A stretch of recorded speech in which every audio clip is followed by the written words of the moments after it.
we zitten hier in het Cirque Tour in Wurden. Maar wat dacht je hier? De vlag uitgaan. Dacht je dat al lang? Ja, al verscheiden jaren. Ja. Zo, als wij hem uitdagen, ik had dan wat secondanten vanzelf, en die gaan omheen en die dagen dan de vlag uit. Ik regel de mest dat die omheen komt. Dus zuiver een beetje... er gebeurt je wat. Ja. Ja, we.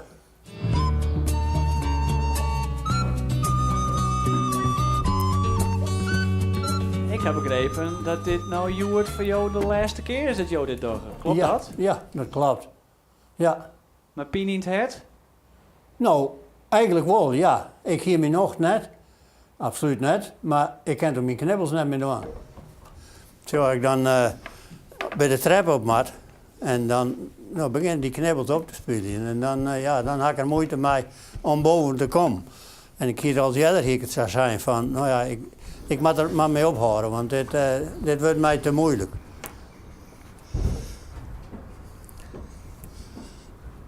Maar toch super wel wat een emotioneel moment dit, of Ja, net? ja, beslist weer. Ik mocht het altijd wel graag doen.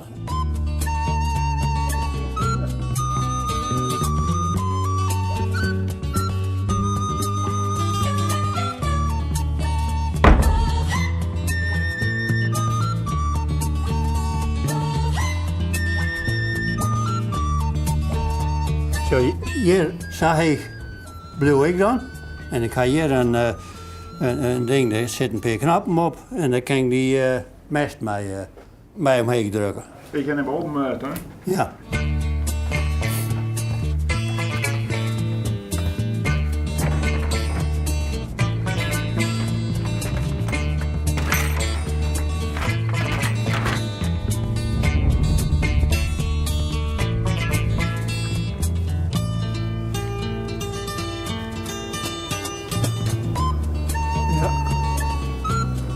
Ja, ik zie ook geen lamp. Ja. Ben je klaar? Ja, maar. Akkoord zeg, dit is het moment. Ja, zag je dat, jong? Het houdt een keer op, zeiden ze dan.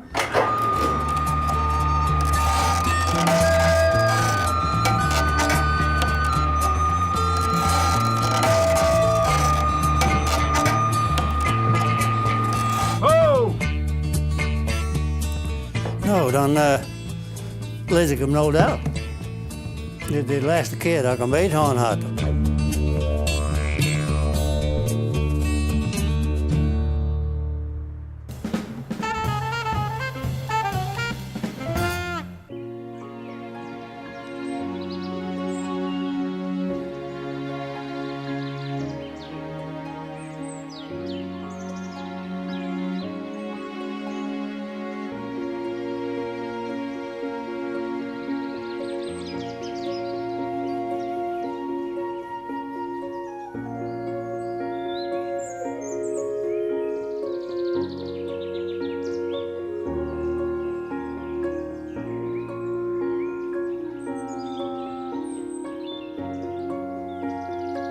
Wat zit jou hier mooi tussen de vogeltjes?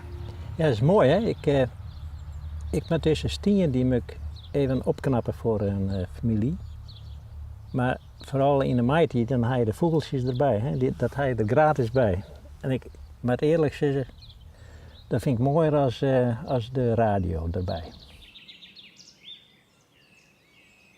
Nou, dit is hutstien, dit komt uit de Belgische Ardennen. Dat is eigenlijk versteende groen. Je ziet wel hier en daar, hier bijvoorbeeld zit een hunningraadje zit erin. Het is in wezen een heel mooi materiaal voor een grijfstien en steenhouwers die mij dat ik heel graag bewerken. Ik heb zelf dus jaren grijfstien verkocht en dan vond uw man in een steenhouwerij, die vond dit dus eigenlijk een van de mooiste dingen om te maaien. Dit wordt dus al met een hand dit dus uitbijtelen. Dus er komt met een kros van een hele scherpe graveernudel. Krossen ze dat dan dus in de stien en dan wordt het verder dus echt hakt met een hamer en een bijtel. Dat is dus een steenhouwer, dat is dus een kunstenaar in wezen.